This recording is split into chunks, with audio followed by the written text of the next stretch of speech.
수요 사경회를 하나님께 드립니다.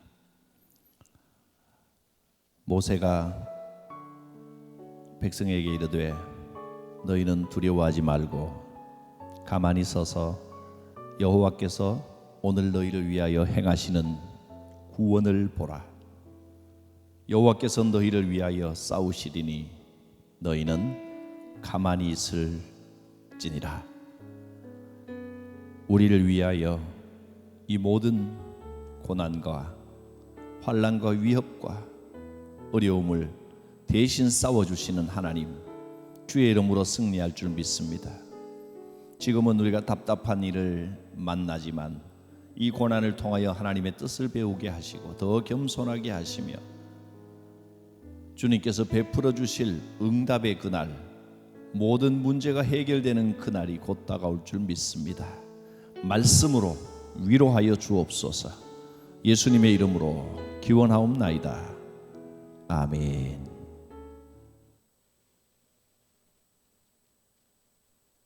(369장) 죄짐 맡은 우리 구주.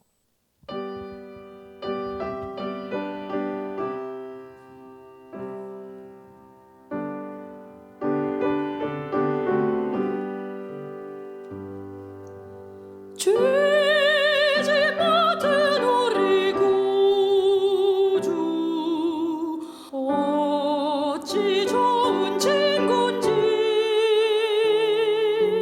걱정 근심 무거운 짐 우리 주께 맡기세.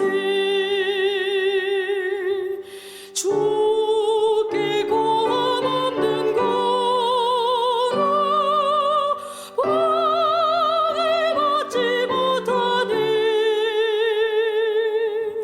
사람들이 어찌하여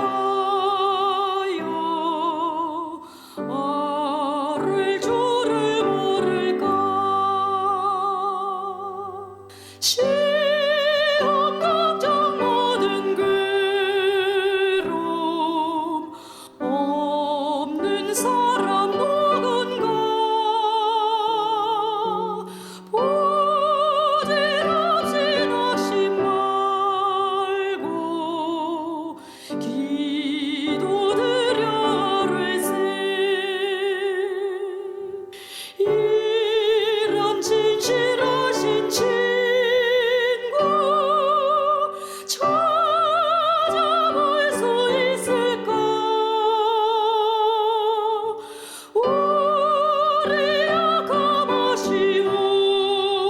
약함하시오니 어찌 아니하리까.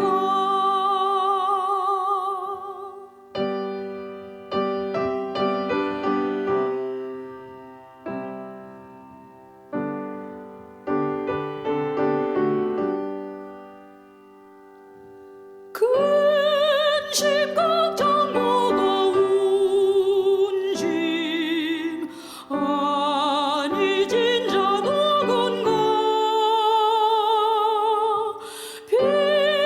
피난처는 우리 예수, 주께 기도드리세. 세상 친구 멸시하고 나를 조롱하여도 예수 법에 안기어서 참된 위로 받겠네.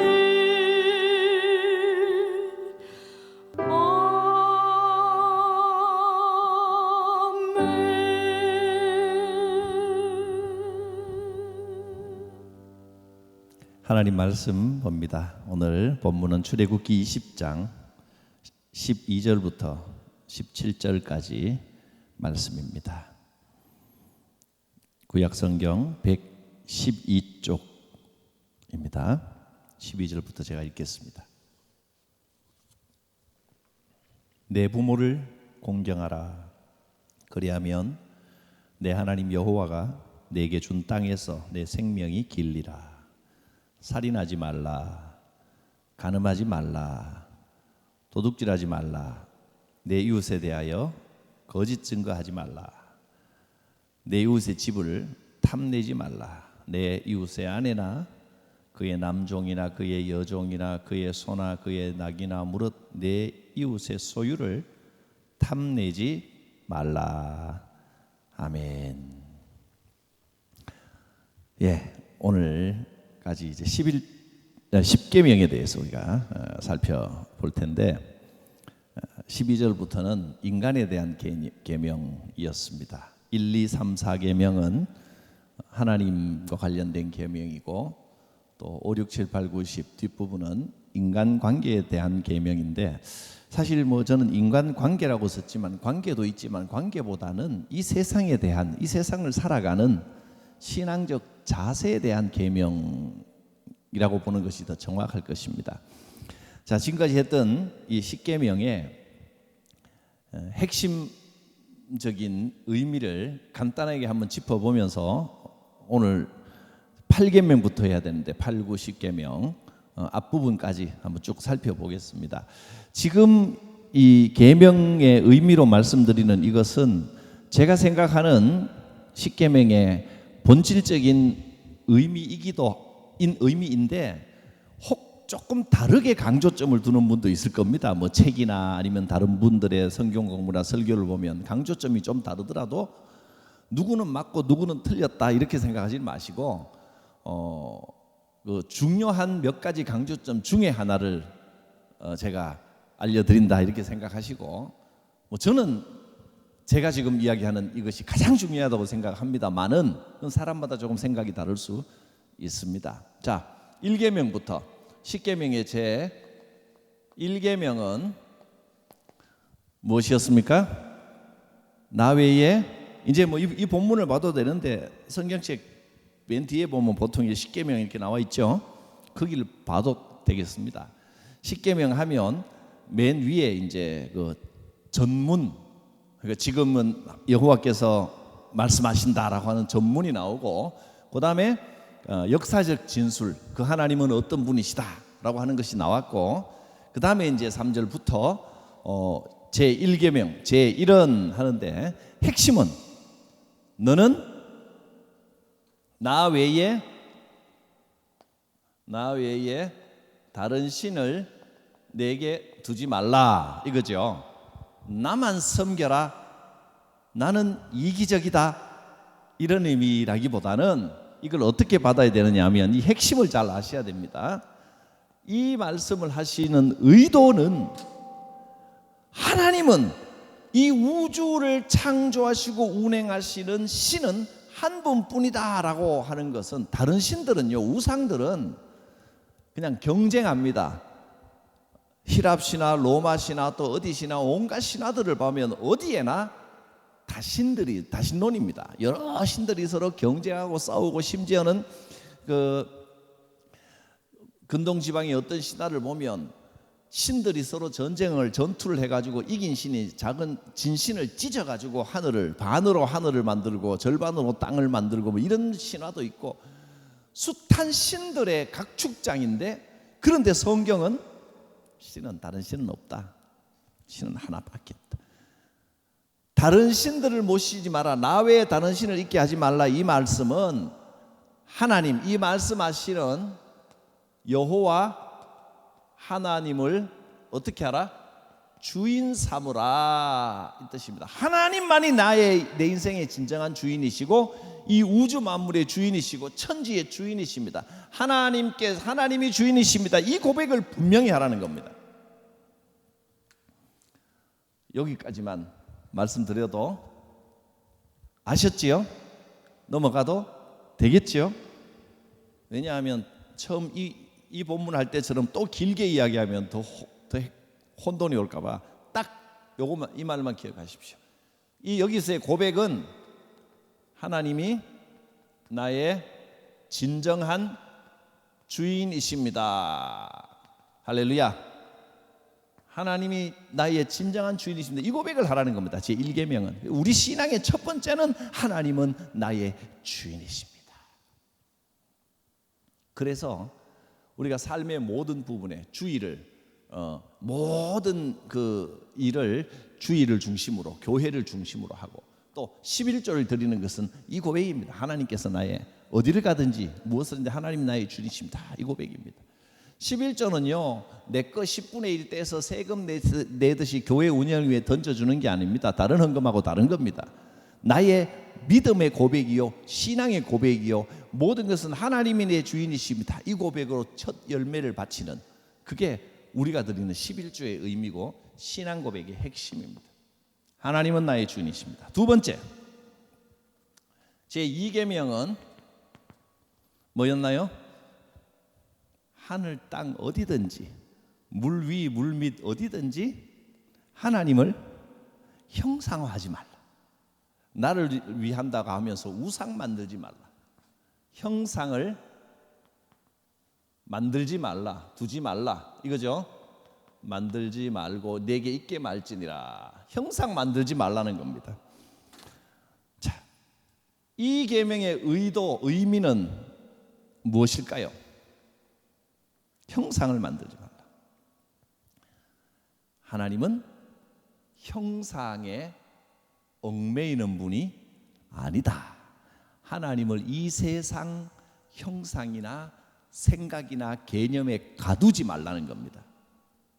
형상이라고 하는 것은 어떤 형식도 마찬가지입니다. 하나님을 어떤 형상이나 모양 또는 형식이나 가두지 말라.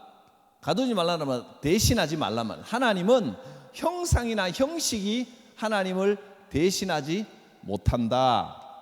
그러니까 다른 우상들은 형식이나 형상이 중요합니다. 가서 이렇게 절을 하거나 이렇게 하면 그 자체로 어떤 효력이 있는데 하나님은 우리의 영과 마음을 원하십니다. 예배는 형식으로 드리는 게 아니고 뭘로 드려요? 영과 진리로만 드릴 수 있는 겁니다. 예배에 참석하여 형식에 동참했다고 해서 진정으로 하나님을 예배한 게 아니란 말이에요. 하나님은 우리의 마음과 영을 원하시는 겁니다. 형식으로 신앙을 대신보다는 대치라는 말이었겠네요. 형식으로 신앙을 대신하거나 대치할 수 없다. 하나님은 이 세상 형식, 이 세상 형상에 갇히는 하나님이 아니십니다. 이 세상에서 어떤 형상을 만들어 놓고 이것이 하나님이다 하고 거기에 아무리 하나님하고 절해봐야 그건 진짜 하나님과 관계없다. 이 세상 것으로 하나님을 대체하려고 하지 마라. 이 정도면 이해하셨겠죠? 자, 제3계명. 3계명은 이름을 하나님 여호와의 이름을 망령되이 하지 말라. 함부로 하지 말라. 이겁니다. 이건 어떤 의미일까요? 하나님 하면 이름이라고 하는 것은 어떤 존재를 그분의 존재를 나타내는 겁니다. 하나님이라는 분은 함부로 하실 게 아니다라는 말은 거룩 구별되었다는 거죠. 구별. 즉 하나님은 거룩하신 하나님으로 인식하고 대우하고 하나님은 본질적으로 나와 다르고 이 세상과 다른 분이다라는 것을 언제나 인정하라. 하나님의 거룩하심을 인정하라. 그런 뜻입니다. 이렇게 핵심만 딱딱 꺼내서 말씀해 주는 강의를 본 적이 있습니까? 감사합니다. 그렇게 말씀해 주셔서. 네 번째, 제4계명 안식일을 기억하여 거룩히 지키라. 안식일.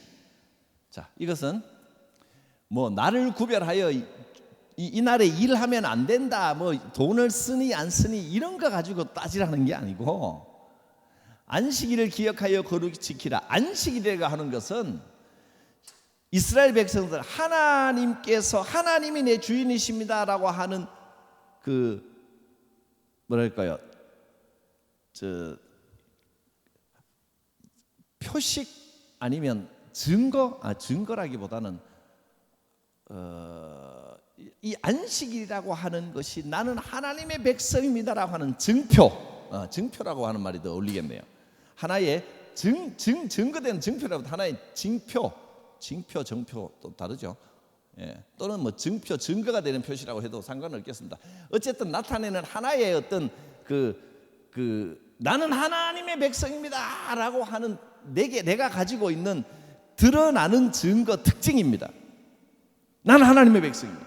이스라엘 백성이 할례가 그랬다 그랬죠. 내 몸에 표식을 함으로써 이 표식, 증거가 되는 표식, 이 표식을 함으로써 나는 하나님의 백성이다라는 것을 내 육체의 표식으로 간직하는 게 할례입니다.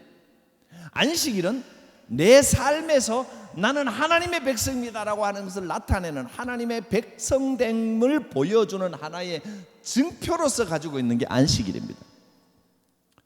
하나님 백성된 특징을 가지고 살아라 하는 겁니다.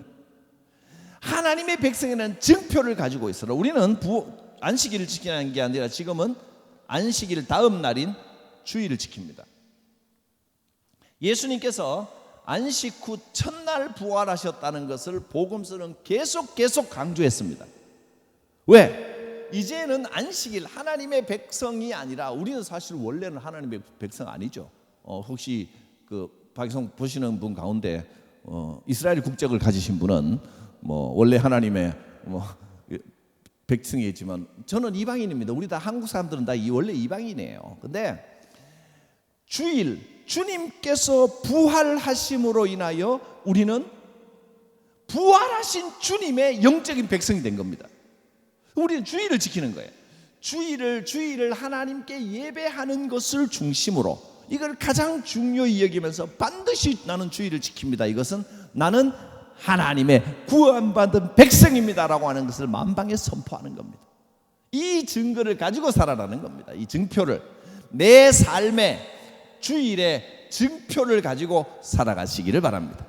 그게 제 4계명의 뜻입니다. 그래서 우리가 그러면 주일 하루 안 지키면 큰일 나나요? 지옥 가나요? 뭐 그러면 괜찮습니다. 그러면 2주일 빠지면 어떻게 되나요? 2주일도 괜찮습니다. 그럼 3주일 빠지면 어떻게 되나요? 이런 유치한 질문들 하지 말고 부득이하여 주일을 못 지키면 어떻게든 나는 하나님의 백성입니다라는 주일의 어떤 의미를 가지는 표식을 내 삶에 분명하게 가지고 있어야 됩니다. 사실 오늘날 삶이 너무 복잡다단하고 다원화되어 있기 때문에 절대적으로 주일날 생계 때문에 어쩔 수 없이 아침에 일찍 출근해야 되는 분이 그러면 저는 주일날도 9시면 출근해야 되는데 어떻게 하나요? 새벽기도 드리고 가면 되나요? 안 되면 뭐 오후 예배 와도 되나요? 여기에 법칙을 사실 따지면 원칙은 주일은 우리가 대예배라고 부르는 우리가 약속한 그 예배를 참석하고 드리는 게 원칙은 맞습니다만은 어떻게 다 똑같이 일률적으로 적용할 수가 있습니까? 여러분은 그렇게 생각하시면 되는데 사실 저는 그래요. 성도들 한 분 한 분을 보면 어쩔 수 없는 상황에 있는 분이 있는데 내가 생계를 모든 걸 책임져 줄 것 같으면 괜찮은데 제가 사실 재벌이면 좋겠어요.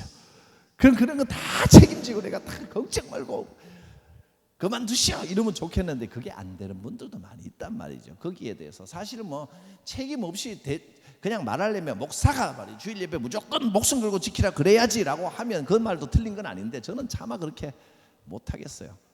믿음이 약한지 경험이 적은지 확신이 적은지 저는 하나님께서는 저보고는 말씀을 통하여는 그렇게 막무가내로 하라고 하지 않으시고 세심하게 원칙을 살펴서 이 원칙에 절대 벗어나지 않도록 하나님 주일 예배를 마음껏 드릴 수 있는 그날을 소망합니다.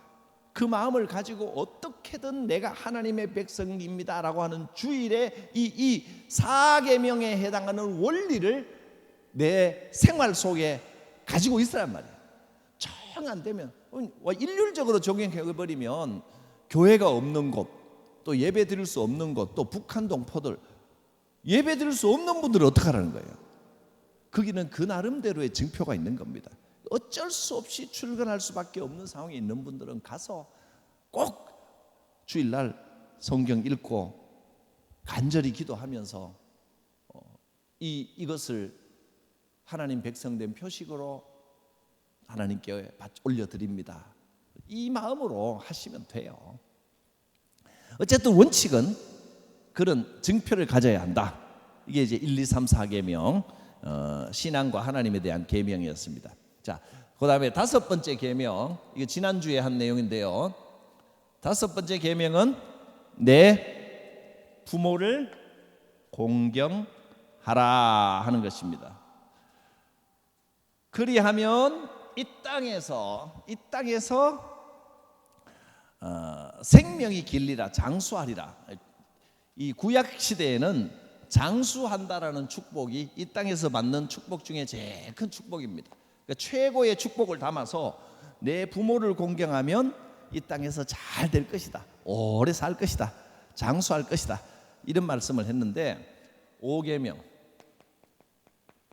부모 공경입니다.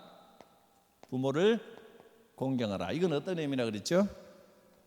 부모님은 이 땅에서 하나님을 대신하는 모든 권위의 상징입니다. 세상적인 모든 권위. 그러니까 우리는 세상 질서를, 부모는 물론이고 부모는 첫째고 부모만을 말하는 게 아니라 이 세상 모든 질서를 존중해야 된다는 겁니다. 세상 질서를 존중하라. 모든 권위를 존중하라. 그래서 저는 기본적으로 어른들이 이야기하면, 어른들이라고 뭐 다 나보다 모든 어른들이 나이 더 먹었다고 다 훌륭한 건 아니지만, 그래도 저는 어른들이 나이 더 먹은 분이 이야기하면 일단 존중하고 봅니다. 일단 듣습니다. 정부가 이야기하면 무조건 반골로 반대하려고 하지 말고 일단 인정하고 시작해야 됩니다. 세상에 있는 모든 권위도 하나님께로부터 온 것입니다. 그런데 이 권위가 무조건 옳을 수는 없기 때문에 여기에는 위에 있는 권위는 책임이 있고요, 책임이라는 것이 있고, 또 아래에 있는 사람은 순종해야 될 의무가 있습니다. 이 책임이라는 의무를 다하지 못하면 여기에다가 올바로 가야 한다는 길을 알려주는 책임, 그런 것은 이제 신앙인들에게 있지만, 기본적으로는 위에 있는 권위는 책임을 다해야 되고 밑에는 순종을 다해야 되고 이런 게 이제 있지만, 기본적으로는 우리는 세상 질서도 하나님께로부터 온 것이다라고 하는 인정에서 시작해야 된다 하는 겁니다. 그게 부모를 공경하라라는 말씀의 계명의 뜻입니다. 여섯 번째, 6번째는 살인하지 말라죠. 살인하지 말라. 자, 이건 어떤 의미겠습니까? 살인, 생명을 함부로 하지 말라는 겁니다. 그러니까 여기는 사람의 생명은 어떤 생명이든지 간에 생명은 하나님께로부터 온 겁니다. 하나님의 것입니다.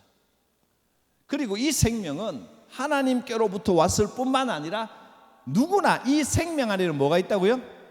하나님의 형상이 있는 겁니다. 모든 생명에는 하나님의 형상이 있다는 걸 잊어버리지 마라. 죄인에게도 하나님 형상이 있습니까? 물론 있습니다. 타락한 자에게도 하나님 형상이 있습니다. 모든 생명에는 기본적으로 하나님의 형상이 있다는 것을 잊어버리면 안 됩니다. 하나님의 형상. 그래서 죄는 미워하더라도 죄라고 하는 죄의 행위, 죄의 증상 이런 것들은 미워하더라도 죄인, 그 죄를 짓는 사람, 이 사람 안에는 그 사람이 어떤 형태로 타락해 있다 할지라도 이 안에는 하나님의 형상이 있다는 인권의식, 이것이 6계명에 담겨 있는 겁니다. 우리는 어떤 경우에도 인권이라고 하는 것을 무시하면 안 됩니다. 인권은 존중되어야 합니다. 하나님의 형상이기 때문입니다. 살인하지 말라. 제7계명, 간음하지 말라. 간음. 이 말은 어떤 의미라 그랬어요? 단순히 성적인 거 이걸 말하는 게 아니고, 그건 기본적으로 가정에 대한 거다. 가정은 하나님께서 만드신 가장 기초적인 공동체입니다. 가정을 무너뜨리는 것은 죄입니다.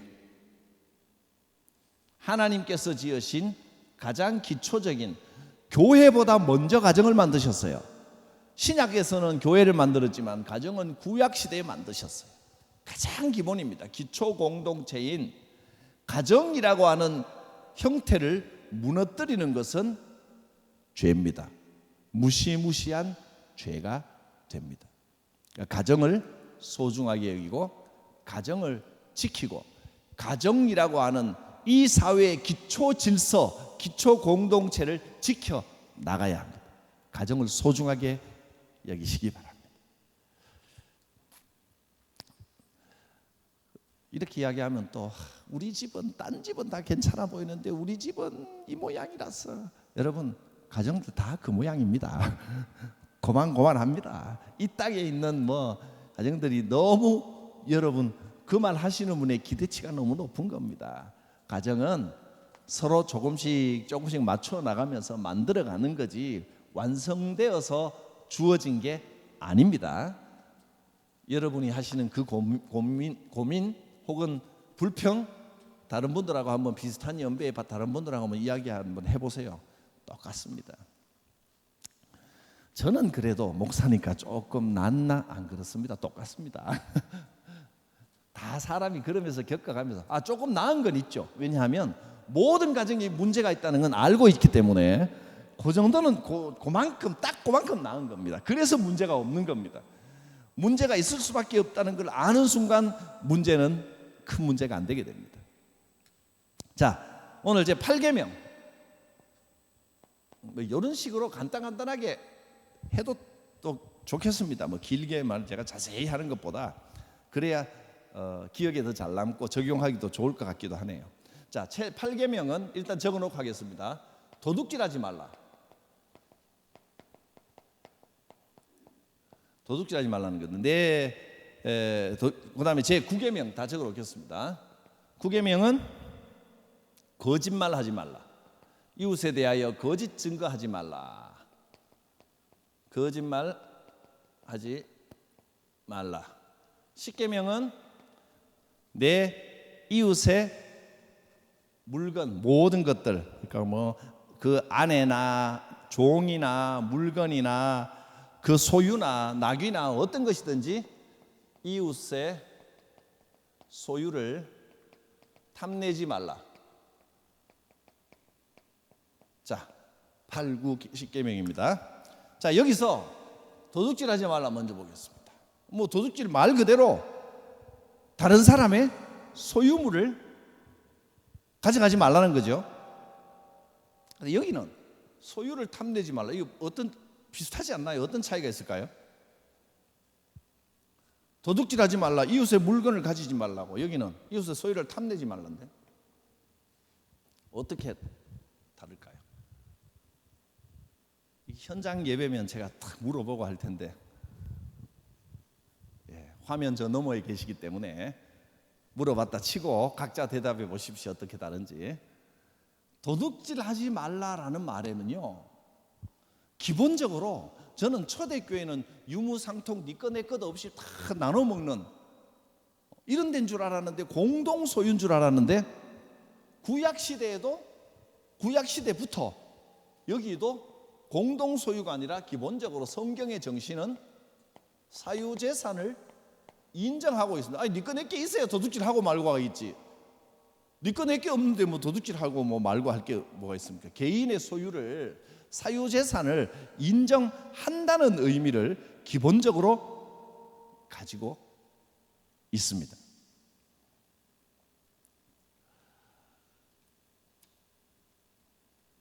성경을 보면 사람은 욕심이 많이 있기 때문에 이 사유재산에서 나타나는 문제는 뭐냐면, 재산이 누가 많고 적고가 문제가 아니라 경제적으로 이게 좀 어려운 사람이 있고 넉넉한 사람이 있고 불균형이 생긴다는 게, 이게 제일 문제예요. 불균형이.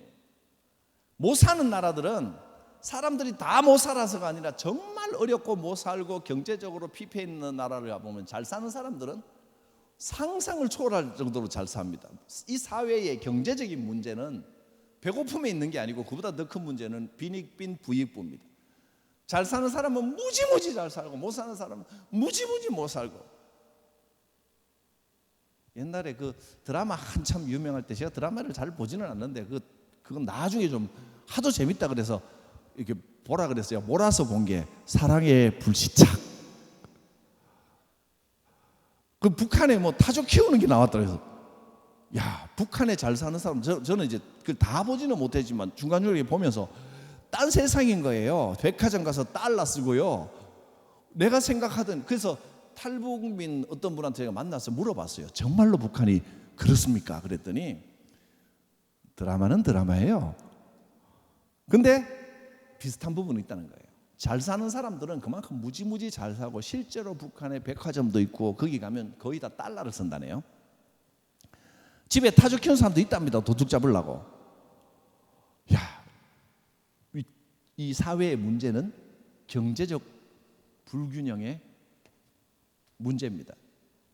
그러니까 사실은 사유재산, 개인에게 모두가 공동 소유하는 게 아니라 사유재산이 주어졌다는 것은 이겁니다. 내게 주어진 것에 만족할 줄 알아야 되는데 이 빈익빈 부익 이게 어디서 오느냐면 가진 사람들은 돈을 벌고 이 사회가 잘못된 사회인 겁니다.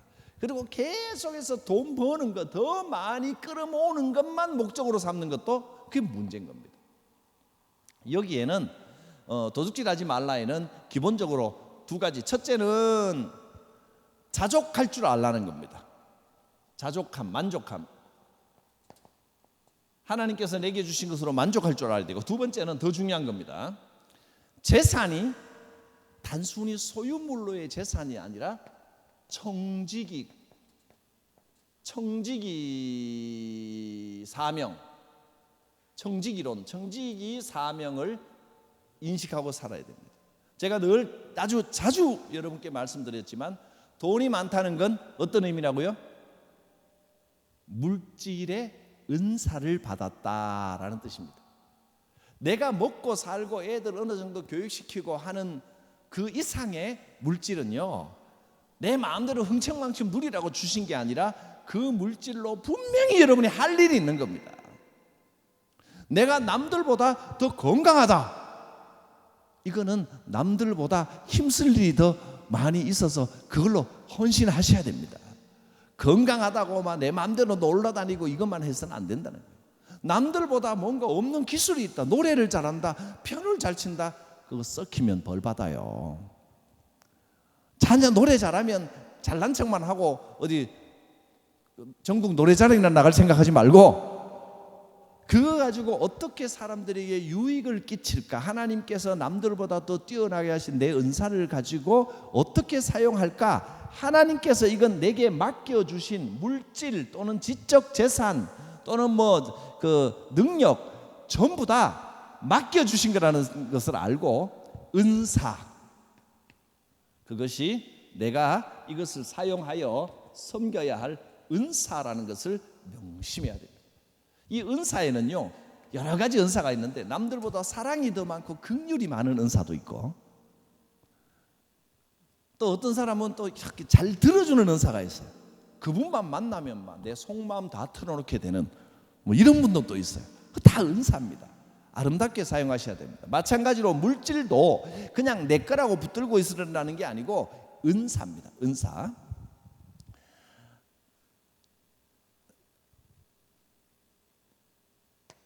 하나님께서 맡겨주신 것을 하나님 뜻대로 사용하지 않고 그냥 내 욕심대로만 사용하는 것도 도둑질입니다. 남의 걸 훔치는 것만 해도 도둑질이 아닙니다. 모든 재산에 대해서 우리는 청지기의 마음을 가지고 살아야 합니다. 할렐루야. 아멘 하신 분은 이제 명심하시기 바랍니다. 도둑질하지 말라. 8계명은 청지기의 마음을 가지고 살아라 라는 의미로 받으시기를 바랍니다. 실제로 성경에도 이 세상 모든 것, 시편 24편 1절에는 땅과 거기에 충만한 것 모두가 그 가운데 사는 모든 것들 모든 자들은 다 여호와의 것이로다. 이 세상 사실 정말로 내 소유가 어디 있겠습니까? 이 세상 생명 끝나는 날 다 놓고 가야 되는데 싸들고 갈 거 하나도 없습니다. 그러니까 이건 나 하나님께서 내게 잘 쓰라고 잠깐 맡겨주신 것이다 생각해야 됩니다. 하나님이 주인이심을 인정하지 못하면 청지기의 삶을 살 수가 없습니다. 정말 행복한 것은 청지기의 삶이 행복합니다.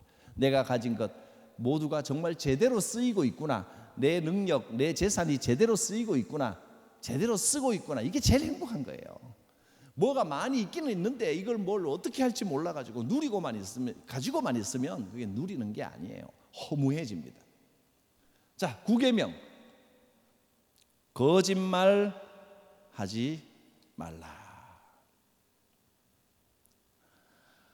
거짓 증거하지 말라. 이건 뭐 기본적으로는 법정에서 남에게 해대는 말을 꾸며내지 말라. 성경 본문 내에서는 그런 의미인데, 진실되게 살아야 됩니다. 어떤 경우에도 하나님은 거짓의 하나님이 아니라 진실의 하나님이십니다. 내가 손해를 보더라도 진실되게 사시길 바랍니다. 그리스도인들은 살다 보면 어쩔 수 없이 선의의 거짓말을 해야 될 때도 있는데, 선의의 거짓말을 했거들랑 회개하시길 바랍니다. 그것도 옳은 건 아닙니다. 하나님은 진실의 하나님이십니다. 거짓 없이 살게 하옵소서. 깨끗하게 살게 하옵소서.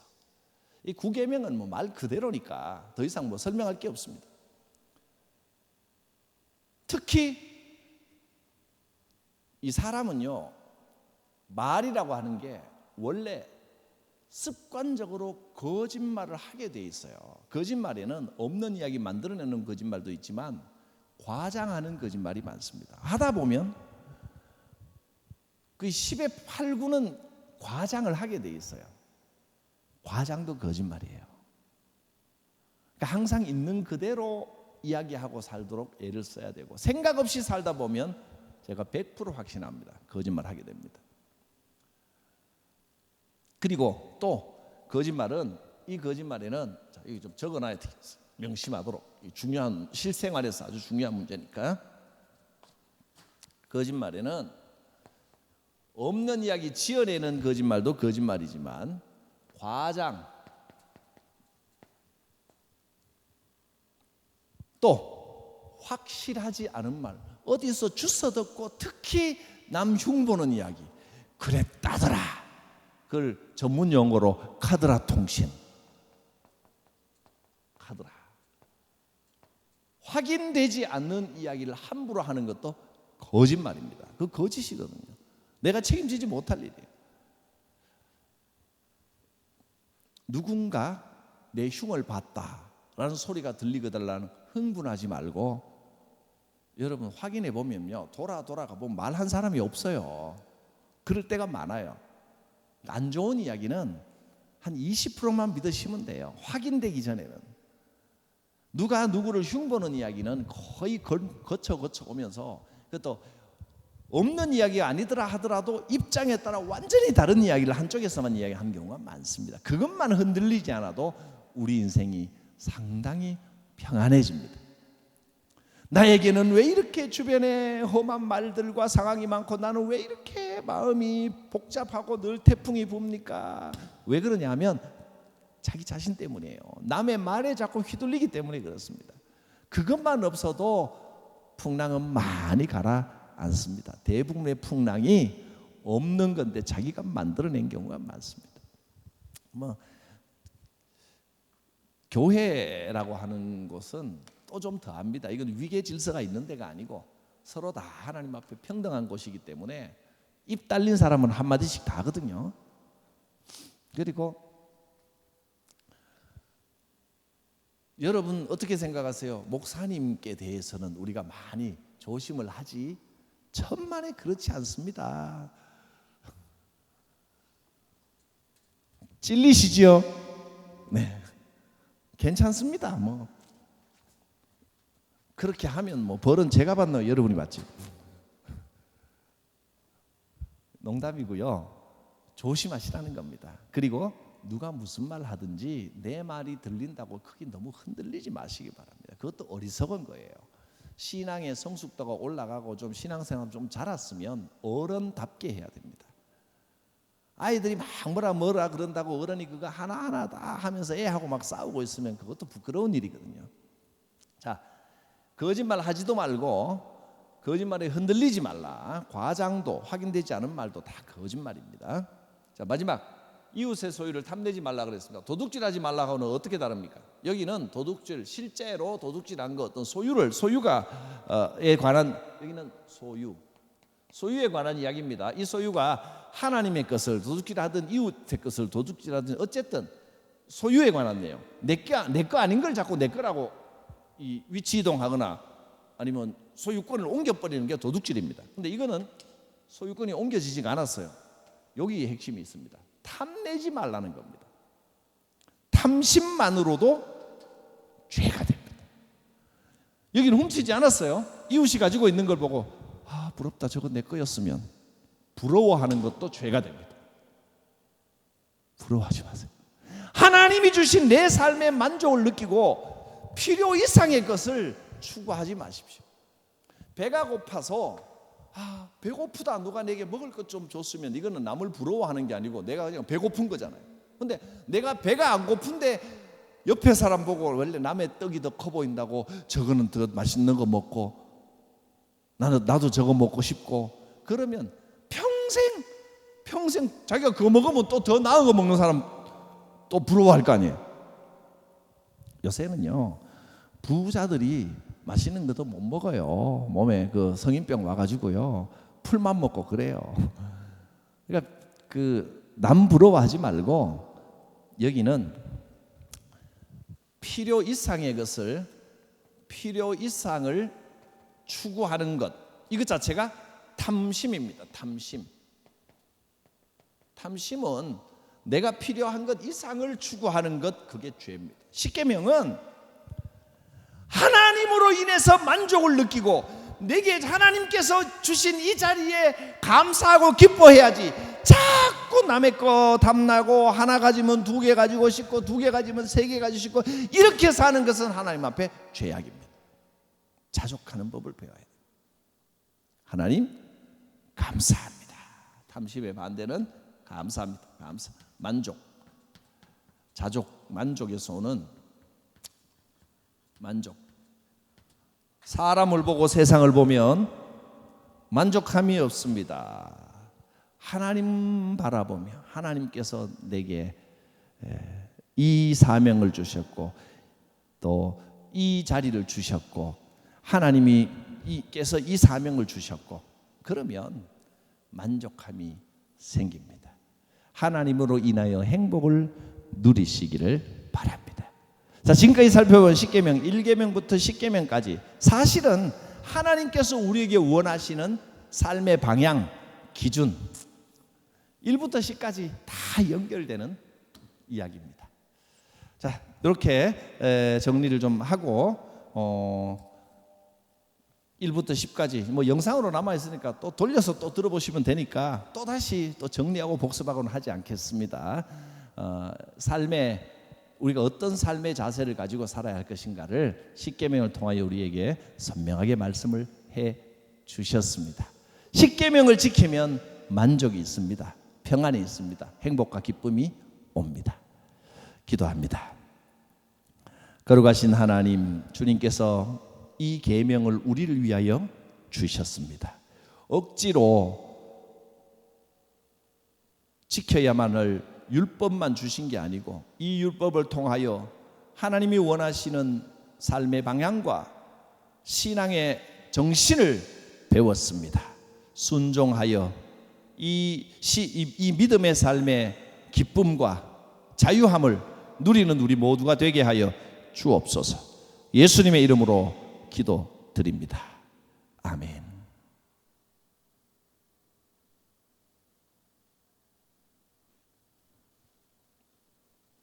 455장 주님의 마음을 본받는 자.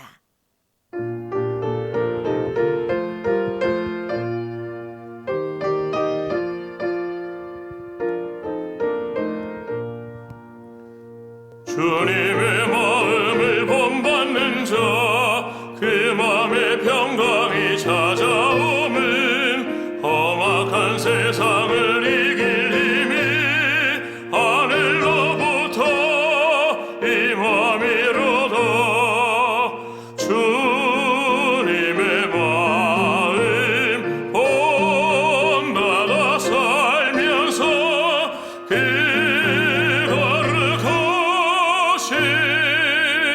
나도 이루리. 주 모습 내 눈에 안 보이며 그 음성 내 귀에 안 들려도 내 영혼 날마다 주를 만나 신령한 말씀 늘 배우도다. 주님의 마음 본받아 살면서 그 거룩하심 나도 이루리.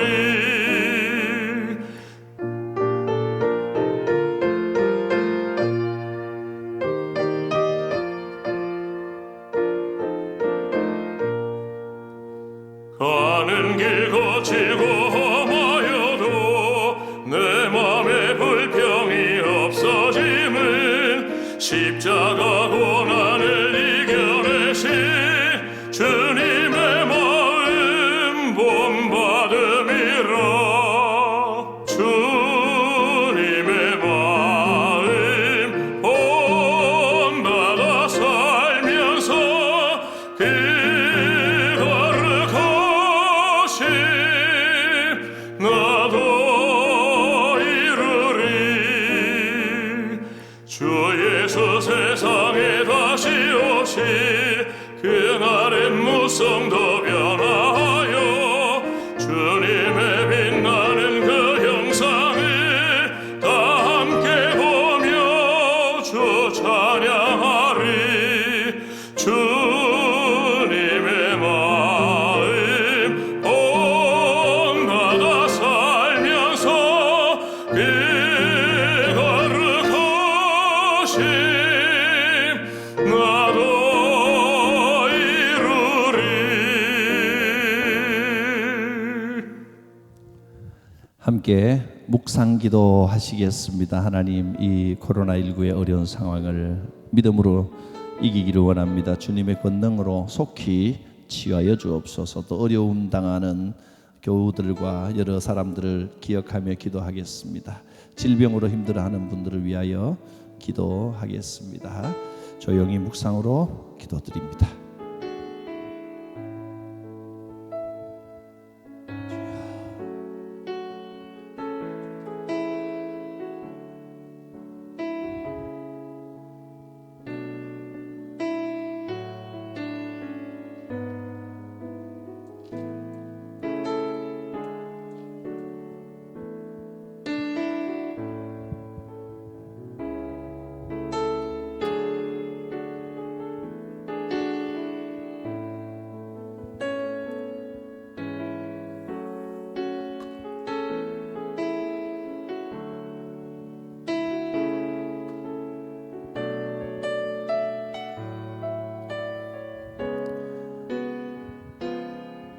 거룩하신 하나님, 고개 숙인 주의 성도들을 기억하여 주옵소서.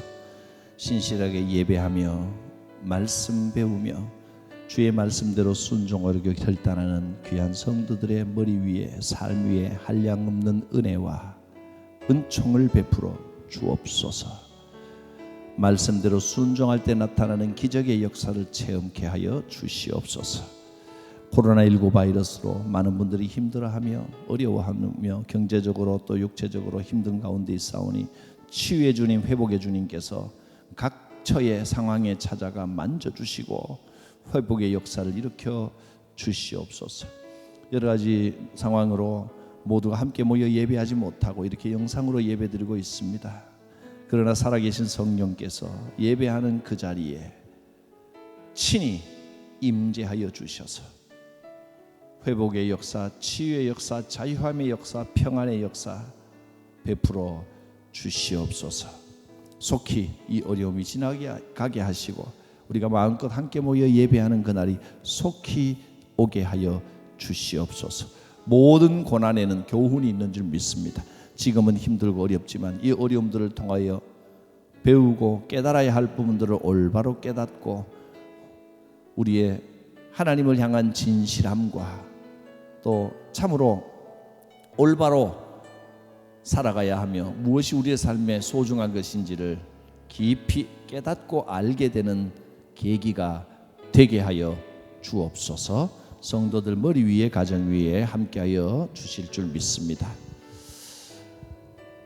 삼위일체 하나님의 이름으로 성도들을 축복하고 기도합니다. 우리 구주 예수 그리스도의 구원의 은혜와 살아계셔서 역사하시며 이 죄인을 끝까지 포기하지 않으시고 인도하시는 하나님 아버지의 무한하신 사랑과 성령님의 감동, 감화, 충만하심의 역사가 성도 각 사람 머리 위에, 가정 위에, 주의 교회 위에 함께 하옵시기를 축원하옵나이다.